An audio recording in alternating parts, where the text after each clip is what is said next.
સત્તાધાર સ્થિત રામેશ્વર આપાગીગા આશ્રમમાં અનોખી રીતે ઉજવાયો મહાશિવરાત્રિ મહોત્સવ।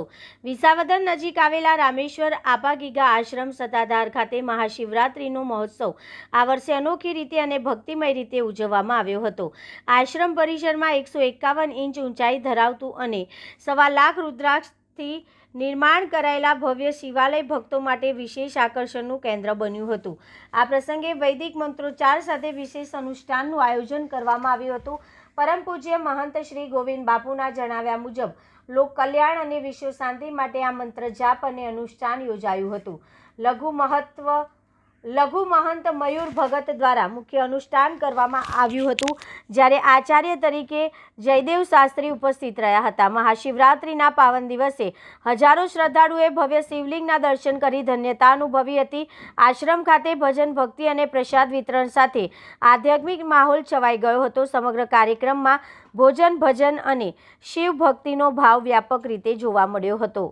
આજે શિવરાત્રી નિમિત્તે રામેશ્વર આપાગીગા સત્તાધાર જ્યાં એક શિવલિંગ એટલે કે 151 ઇંચનું જ્યાં શિવલિંગ છે અને જેમાં 1.25 લાખ ઉપરના રુદ્રાક્ષ થી બનેલું આજે શિવલિંગ છે, એ શિવલિંગની અંદર એનું આપણે આજે દર્શન કરીએ અને હાલ આ શિવલિંગની અંદર અહીંયા સત્તાધાર રામેશ્વર આપાગીગા આશ્રમની અંદર હાલ રુદ્રાક્ષ શિવલિંગની સામે મંત્ર જાપ ચાલી રહ્યો છે। આજે અનુષ્ઠાન પણ ચાલી રહ્યું છે અને આજે શિવરાત્રી નિમિત્તે હજારો લોકો આ શિવલિંગના દર્શન કરી અને ધન્યતા અનુભવે છે। હર હર મહાદેવ હર।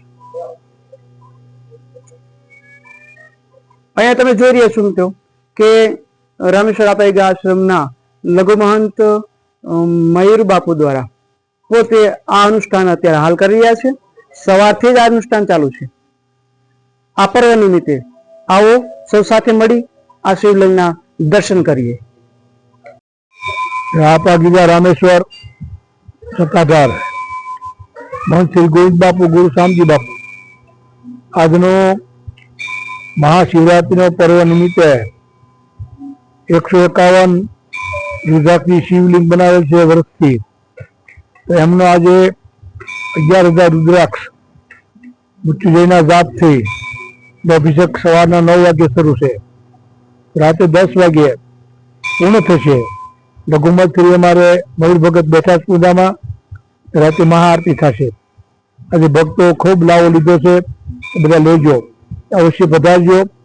શિવરાત્રિ મૃત્યુંજય મહાદેવ ત્રાહિમામ સનાગતમ જન્મ મૃત્યુ જરા ગુજરાત એક મહિમા હોવાના તો એવો મોટો મંત્ર છે કે આપણે વ્યાધિ ઉપાધિ મારા મૃત્યુ જેમ હોતો પણ એને બેઠો કરે। તો આપણે હિન્દુ ધર્મની અંદર, આપણે સનાતન ધર્મની અંદર શિવ મહિમા ખૂબ જ ગાયો છે, ખૂબ જ વર્ણ્યો છે, જો કઈ અસ્તુ। અને બીજા નંબરમાં કે જે શિવ પુરાણમાં તો વાંચજો કે માદ પદાર્થ ન સડતા, એ ભાંગ ચડાવે છે, ચતુરો ચડાવે છે, એને ખોટી વાત છે। એને તીખા પછી વેલચી લવિંગ અને સાકરનો ભૂકો કરી ને શિવને ધરવાનો પાવાનો અને શેરડીનો રસ એ મહત્વનો છે। ભાંગ તો પીને ભાંગડા શિવપુરાણની વાત જો તમે એટલું કઈ અસ્તુ હરિભક્તોને જય આપાગીગા નમો નારાયણ જય